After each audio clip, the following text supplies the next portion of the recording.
Welcome back to the Deep Dive. Ah, I am so excited for this one. We've been wrestling with Hobbes's Leviathan, and, well, today we're going to one of his most striking ideas. It's called the Kingdom of Darkness. ooh, yeah. Now, it sounds pretty intense, right? But don't Uh, worry, we're not talking about, actual spooky stuff. no, not literally, no. It's more like a metaphorical space, Yeah. It's all about the things that could threaten a stable society, at least in Hobbes's view. Right, okay, so that stability was, super important for Hobbes, right? Like, his whole argument in Leviathan, which I'm sure you've picked up by now, is that without a strong sovereign, we just descend into chaos. That whole state of nature thing he talks about. Exactly, yeah. And the kingdom of darkness, that represents all the things that could pull us back into that chaotic state. The ideas, the forces, all of it. Oh, I see. So it's like the opposite of his ideal commonwealth, that perfect, well-ordered society he was always talking about. Yeah. Yes, precisely. And what makes this so fascinating, at least to me, is that Hobbes, the champion of reason, he actually saw ideas as the biggest threat to that order. See, that's what gets me too. I mean, we tend to think of threats as like physical Yeah. things, right? But Hobbes is saying no, it's the ideas themselves. Oh, absolutely. You have to remember, he was living in a time of crazy intellectual and religious turmoil. So he saw firsthand how ideas could be used for violence and rebellion. Yeah, that makes sense. But what kind of ideas are we talking about here? This is Hobbes, a philosopher. Was he just worried about other philosophers disagreeing with him? Well, yeah, in a way. He was super critical of some interpretations of Aristotle, for example. He felt like they kind of undermined the authority of the sovereign, which, for him was the only way to avoid that chaos we talked about. Wow, okay. So even seemingly harmless philosophy debates, if they chipped away at strong government, that was a threat. That's exactly it. Hobbes believed that any idea that questioned the absolute power of the sovereign, well, that was basically opening the door to anarchy. That's a pretty bold statement. Like, the wrong idea could topple a whole society. You think he had specific examples in mind when he was saying this? Oh, definitely. He lived through the English Civil War. It was just massive social and political upheaval. He saw firsthand how religion and philosophy could, rip a nation apart. Yeah, that's got to leave a mark. So this wasn't just theory for him. He was seeing the kingdom of darkness happening, like, for real. Oh, absolutely. And remember, for Hobbes, the kingdom of darkness wasn't a real place you could visit. It was a metaphor for that potential for chaos. Everything that could, undermine that stability he wanted so badly. Okay, so we've got Hobbes, and he's seriously concerned about the power of ideas. But it wasn't just philosophy, right? What about religion? Right. Yeah, Hobbes saw religious misinterpretations as a huge threat to his commonwealth. Well, yeah, if everyone's just interpreting scripture however they want, I can see how that would make order kind of hard. Exactly. He was especially worried about religious zeal being used to justify violence or to challenge the sovereign. And again, he's drawing from experience. Don't forget, he wrote Leviathan just a few decades after the 30 Years' War, that incredibly destructive religious conflict. Okay, so there's definitely a pattern here. Hobbes is looking back at all this historical chaos and saying, hey, this is what happens when people start interpreting big ideas in ways that, undermine authority. Yeah, that's a great way to put it. He saw a straight line between, the breakdown of intellectual and religious unity and the descent into violence and chaos. And that's where the kingdom of darkness comes in. It's not just bad ideas, it's about those ideas being twisted and used to threaten society. Precisely. And Hobbes thought that these dangerous ideas, they were often spread by certain individuals. He called them the ministers of darkness. Ah, so now we're getting to the bad guys. Tell me more about these ministers. Who were they? How did they operate? That's a great question, and that's actually where we'll pick up next time. It's important to remember that for Hobbes, this wasn't just about identifying bad guys. It was about understanding how dangerous ideas spread and, figuring out how to protect against them. Okay, now I'm really hooked.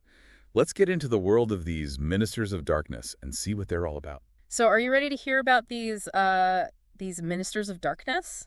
Yeah, definitely. I'm kind of picturing them like lurking in the shadows of this kingdom, whispering bad ideas to everyone. Well, Hobbes definitely saw them as dangerous, yeah. But his analysis is actually, it's a little more complex than that. He kind of categorized the types of errors they were promoting. Okay, break it down for me. What kind of errors? Well, he outlines four main categories. The first one he calls vain or absurd philosophy. Vain philosophy. That's an interesting term. What did he mean by that? Well, Hobbes was really concerned with ideas that he saw as, like, nonsensical, or contradictory, especially if they undermine the authority of the sovereign. It wasn't that he was against philosophy itself, but he thought that certain philosophical arguments could lead people astray, distract them from the real stuff, like governing and keeping order. So basically, he wasn't a fan of philosophers just debating abstract ideas while the world's falling apart. Yeah, exactly. He believed that these kinds of debates, especially if they questioned the sovereign's power, they could weaken the whole Commonwealth. He even calls it insignificant speech, to describe that kind of philosophy. Insignificant speech. So he's saying it's not just wrong, it's meaningless. Well, yeah, he thought it was meaningless in the context of running a society, keeping it stable. Remember, for him, the main thing was preventing chaos, making sure the Commonwealth was secure. So anything that challenged the sovereign's power was a threat. Okay, that's a pretty strong stance. What about the second category of errors? The second one, Hobbes calls this one demonic religion, which I know that might sound a little harsh to us now. Yeah, it definitely sounds a bit intense. Yeah. So what did he mean by demonic religion? Basically, it was anything he thought was superstitious or idolatrous, practices that went against true religion and against reason. Remember, Hobbes was writing at a time when religion and politics were totally intertwined. He saw how easily religious fervor could be, used to justify violence or even rebellion. So he wasn't necessarily against religion as a whole, but he was worried about it being misused. Is that it? Exactly. Actually, he thought true religion was really important for a good society, but it had to be grounded in reason, and it had to, be okay with the sovereign being in charge. Anything that threatened that authority was demonic religion, basically. Oh, I see. So it's not atheism, like some people might think. He's more for a specific kind of religious expression, right? Yeah, that's a good way to put it. He thought that religion needed to be, kept in check so it wouldn't cause instability or conflict within the Commonwealth. Okay, that makes more sense. 2 down, 2 to go. What was that third one? The third error. Oh, this one's really interesting, I think, because it gets to why he wrote Leviathan in the first place. He calls it pretense of inspiration. Pretense of inspiration. That sounds like, I don't know, someone claiming to, speak for God or something. Yeah, you're on the right track. This is all about people claiming they have, divine authority to go against the sovereign, like religious leaders or, I don't know, prophets who said they had messages from God, messages that, contradicted the law or told people to disobey the ruler. So he saw this as a direct challenge to the sovereign's power, which could lead to chaos, right? Exactly. Hobbes thought that these claims of divine inspiration were usually just ways to grab power, He saw how easily people could be swayed by someone who seemed charismatic and claimed to be speaking for God. And that, of course, could lead to rebellion and all sorts of unrest. That makes sense, especially when you think about the context. He was writing after the Reformation, when all that religious authority was being questioned and redefined. It's no wonder he was worried. Yeah, you got it. And that concern is a big part of why he argues for absolute sovereignty. He truly believed that a strong, unquestioned ruler was the only way to prevent these challenges, to keep the Commonwealth stable. Okay, so we've got vain philosophy, demonic religion, and pretense of inspiration. What's the last one? What's the fourth error? The fourth one, this one might seem a little surprising. He calls it worshipping of images. Worshipping of images. Okay, I'm pretty sure we're not talking about Instagram here. No, not quite.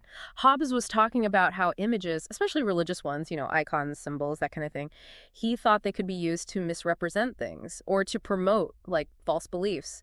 He saw it as a form of, idolatry. Worshipping the image instead of the real thing. So it's not just the images themselves, it's how they can be used to control people. Exactly. Hobbes was a big fan of reason and clear thinking. So anything that could cloud people's judgment or lead them to do things that weren't rational, well, that was a danger to the social order. I can see that, especially when you think about how powerful images can be even today. They're everywhere.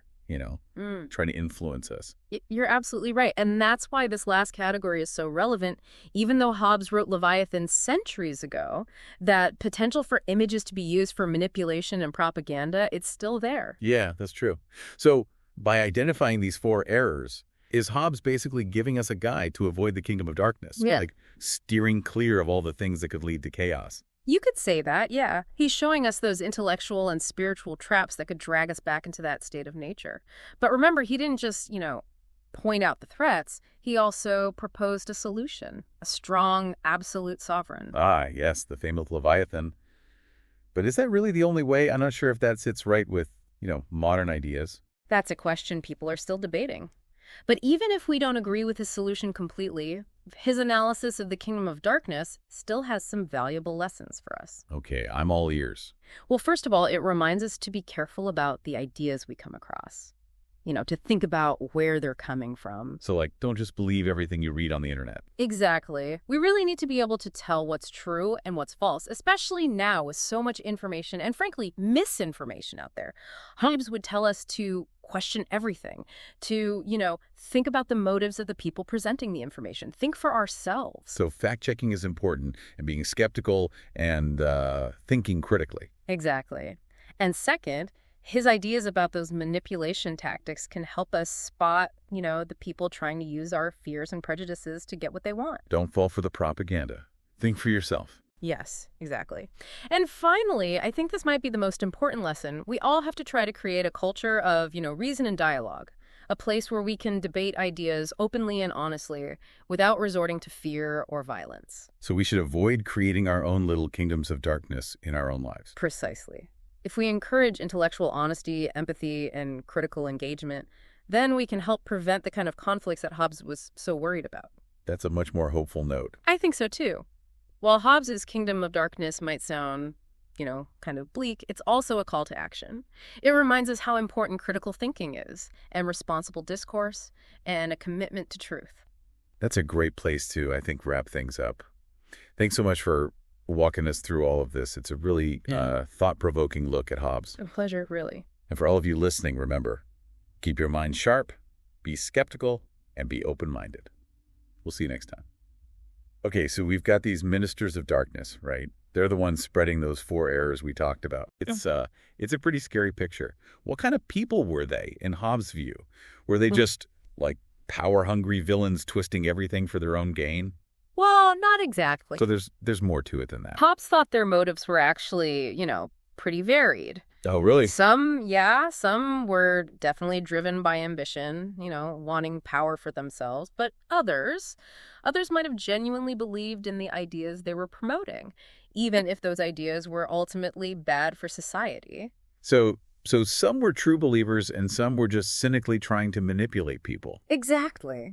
That makes them seem a lot more human, doesn't it? I think so. And that's what makes Hobbes's analysis so interesting. He doesn't just write off his opponents as evil. He tries to understand them. He realizes that even the people spreading these dangerous ideas, well, they're often driven by the same things as everyone else. That's a good point. For Hobbes, understanding those motivations was really important for figuring out how to stop the spread of those bad ideas. He knew it wasn't enough to just condemn the ideas themselves. You had to understand the people pushing them, the strategies they were using. Okay, so let's talk about those strategies. How did these ministers of darkness, how did they actually spread their ideas and undermine the sovereign? Well, Hobbes pointed out a bunch of tactics, and honestly, a lot of them sound really familiar today. For example, he talks about how they use language to deceive people, to manipulate them, twisting words to fit their agenda. Oh, yeah, that sounds like, modern politics and media, spin doctors, propaganda, all that. Exactly. Hobbes knew that language was a powerful tool. It could be used for good or bad. And he was worried about how it could be used to create division and distrust in the government. So it's about rhetoric, Yep. basically, and how it can be used to play with people's emotions and beliefs. That's a great way to put it. What other tactics did he talk about? Well, Hobbes also understood the power of, fear and resentment. He saw how these individuals would take people's existing anxieties, their grievances, and use that to turn them against the sovereign. It's the classic divide and conquer strategy. You got it. They would point out real or imagined injustices, stir up conflict between groups, create a climate of, suspicion and fear. And then, once everyone's panicking, they swoop in and present themselves as the solution. Exactly. Hobbes was very aware of this tactic, and he warned against those who would try to benefit from social unrest. It's incredible how these insights from, centuries ago are still so relevant today. We see these same tactics all the time. in politics, in the media, even on social media. I know, right? It really shows how well Hobbes understood human nature, how he understood power dynamics. Those tactics, they're timeless. They can be used to manipulate people in any era. It's pretty depressing, honestly. So we've got this really bleak view of the kingdom of darkness. Dangerous ideas, manipulative people, society on the verge of collapse. Is that it? Are we doomed to repeat history? Not necessarily, no. Remember, Hobbes's goal wasn't just to describe the problem, but to offer a solution. And for him, that solution was a strong absolute sovereign. Right, the Leviathan. But is that really the only answer? It just feels a bit extreme, for today's world. That's a debate that's still going on. But even if we don't fully agree with Hobbes's answer, I think his analysis of the kingdom of darkness can still teach us a lot. Okay, I'm listening. Well, first of all, it reminds us that we have to be careful about the ideas we encounter. To think critically about them, to think about where they come from. Don't believe everything you read online. Exactly. We need to be able to separate truth from lies, especially now when we're bombarded with information all the time. And so much of it is, unreliable. Hobbes would want us to question everything, to look at the motives of the people giving us information, and to think for ourselves. So basically, we need to be good at fact-checking, thinking critically, and being skeptical. Exactly. And second, his ideas about how manipulation works, that can help us, avoid being tricked by those who want to use our fears and prejudices against us. So, don't fall for propaganda.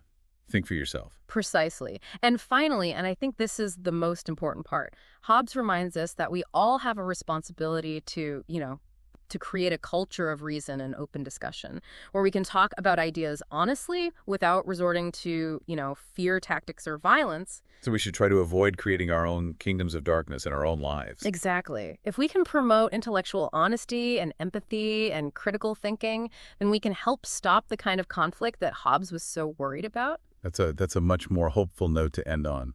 I think so too. Hobbes's kingdom of darkness might seem kind of gloomy, but it's also a call to action. It reminds us how important it is to think critically, to have responsible discussions, and to be committed to the truth. And on that note, I think we'll wrap up our deep dive into Hobbes. Thanks again for joining us. And thanks to you, the listeners, for exploring the world of ideas with us. See you next time.